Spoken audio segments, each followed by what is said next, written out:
اللہ تبارک و تعالی نے یہ بھی ارشاد فرمایا کہ جب سب چیز کے پیدا کرنے والا اللہ ہے تو پھر اللہ سے مانگو۔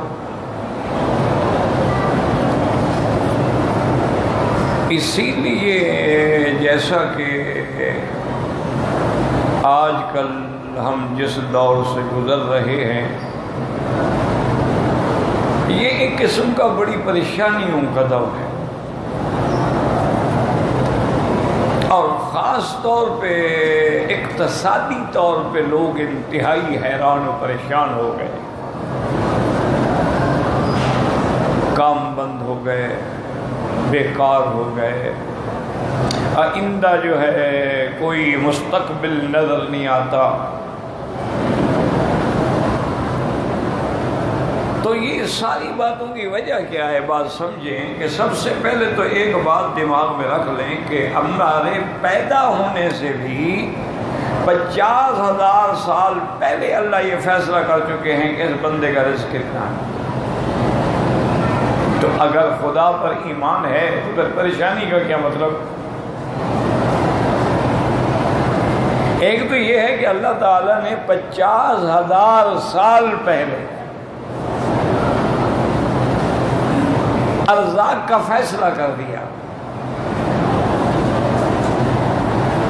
ایک، اور دوسرا اللہ تبارک و تعالیٰ نے یہ بھی فرما دیا کہ وَفِي السَّمَاءِ رِزْقُكُمْ، تمہارا رزق جو ہے وہ تو آسمانوں میں ہے، زمین میں تو ہے ہی نہیں۔ کیا مانا؟ فیصلہ تو اللہ نے کرنا ہے۔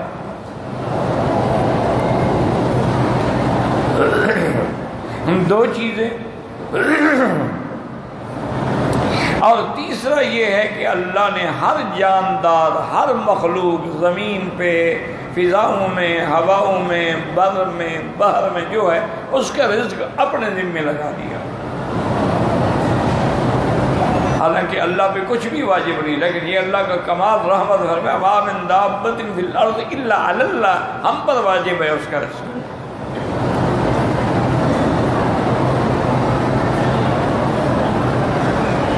تین چیزیں ہو گئیں۔ چوتھی چیز جو ہے وہ یہ ہے کہ ابھی بچہ ماں کے پیٹ میں ہوتا ہے، یعنی رحم میں ہوتا ہے، اور اللہ فرشتوں کو حکم دیتے ہیں کہ لکھو۔ ایک تو اس کا رزق لکھو کہ اس کو رزق کتنا ملے گا، اور دوسرا اس کی عمر لکھو کہ عمر کتنی ہوگی، اور یہ بھی لکھو کہ اس کی موت کب ہوگی، کہاں ہوگی، اور یہ بھی لکھو کہ یہ شقی ہوگا یا سعید ہوگا، یعنی نیک بخت ہوگا یا بدبخت ہوگا۔ یکتب اجلہ و رزقہ، ہر چیز لکھی گئی۔ ابھی آپ ماں کے پیٹ سے باہر بھی نہیں آئے تو اللہ نے ہر چیز لکھی، اور یہ بھی فرما دیا کہ نحن قسمنا بینہم معیشتہم فی الحیات الدنیا، دنیا کی زندگانی میں یہ جو رزق ہے ہم نے یہ تقسیم کی ہے۔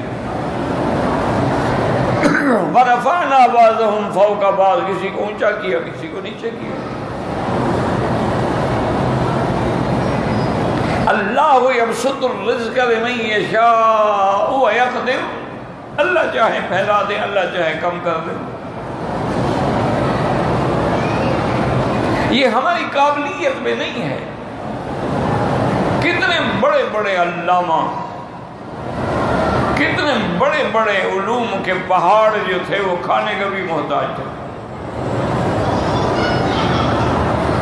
کوئی دولت نہیں، کوئی گھر نہیں، کوئی ٹھکانہ نہیں۔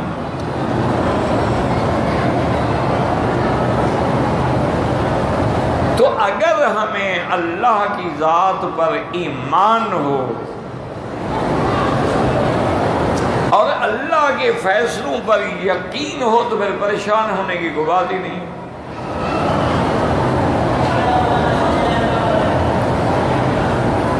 اور اسی طرح ایک روایت میں ہے کہ انسان کو جیسے اس کی موت ڈھونڈتی ہے رزق بھی ڈھونڈتا ہے، یعنی جہاں اسے مرنا ہے وہی بالکل اسی جگہ پہنچتا ہے۔ اور اسی طرح جب تک کہ اس کا رزق ہے، جب تک وہ پورا نہیں ہوگا وہ اس کو ملے گا اور ختم نہیں ہوگا۔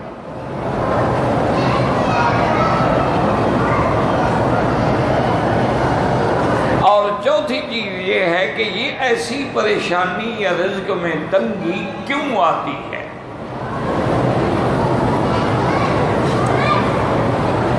کہ ہم اچھا خاصا کھا رہے ہوتے ہیں، بڑے کام چل رہے ہیں، فراخی ہے، رزق کی فراوانی ہے، ہر طرف سے آدمی پر وَيَأْتِيهَا رِزْقُهَا رَغَدًا مِنْ كُلِّ مَكَانٍ، ہر طرف سے رزق آ رہا ہے۔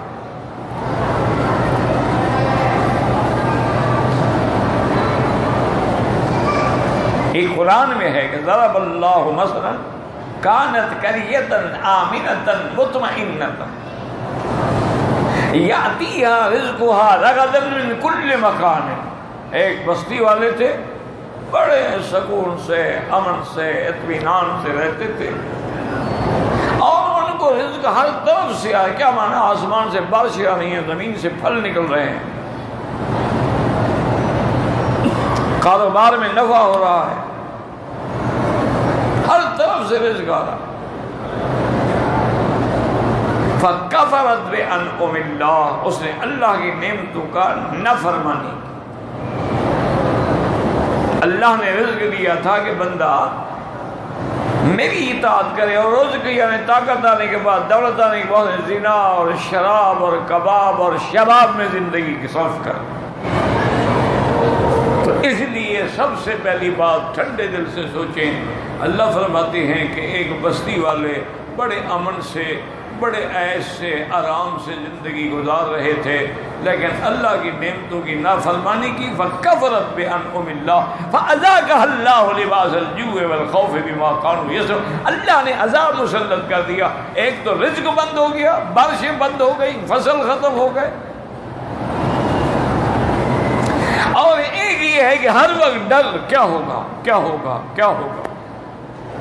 بندے گھر سے نہیں نکل سکتے، بچے سکول جائیں تو مائیں بیچاری بس گلی پہ کھڑی ہیں، آ رہی ہیں جا رہی ہیں، دعائیں مانگیں خدا کرے بچہ سلامتی سے آ جائے۔ یعنی یہ دو عذاب آتے، ایک بھوک کا، ایک خوف کا۔ یقین کریں اب ہم پر یہی دو عذاب آئے ہوئے ہیں کہ نہیں؟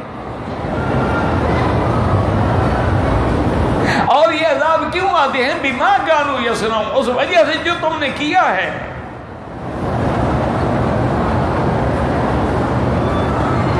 اور یہ بھی حضور نے فرمایا کہ ما نزل بلاء الا بذنب، کوئی عذاب، کوئی مصیبت، کوئی پریشانی نہیں آتی مگر ہمارے گناہوں کی وجہ سے آتی ہے، اور وما رفعت، اور وہ ختم نہیں ہوتی الا بتوبۃ، جب تک کہ بندے توبہ نہ کریں۔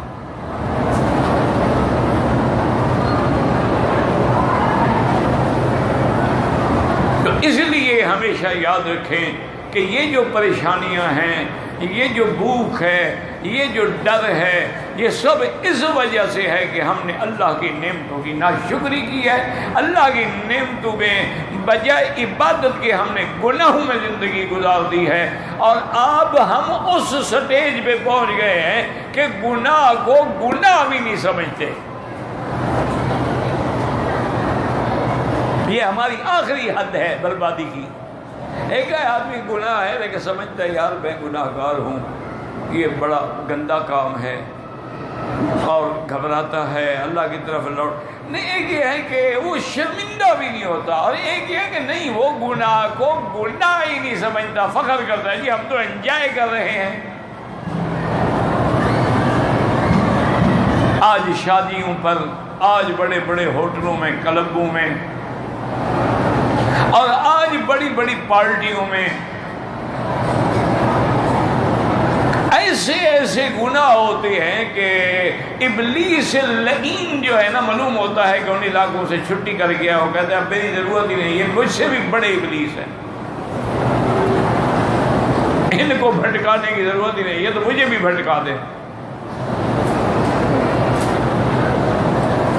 لیکن علاج کیا ہے؟ یاد رکھو کہ اللہ کی قدرت پہ یقین رکھو، اور اللہ کی رحمت کی طرف لوٹ آؤ، اللہ کے دروازوں پہ توبہ کرو، اللہ کے آگے گڑ گڑا کے اللہ سے مانگو، عاجزی سے مانگو۔ ادعوا ربکم تضرعا وخفیۃ اور وَلَا تُفْسِدُوا فِي الْأَرْضِ، زمین میں فساد نہ کرو۔ اور آج جو ہم نے آیات پڑھی ہیں اس میں اللہ فرماتے ہیں کہ وَهُوَ الَّذِي يُرْسِلُ الرِّيَاحَ، ہواؤں کو چلانے والا کون ہے؟ تم اپنی مرضی سے چلا سکتے ہو؟ تم تو ایک پنکھا بھی بجلی سے چلاتے ہو، اتنی بڑی بجلی، اتنے بڑے مشینیں اور اتنے بڑے ٹرانسفارمر اور پھر سے لائنیں اور بجلی کے کنیکشن، اور ذرا سی کچھ ہو جائے تو بجلی ختم، پنکھا ختم، یا ذرا سا تار لگی ہو جائے شارٹ سرکٹ ہو گھر جل جاتے ہیں۔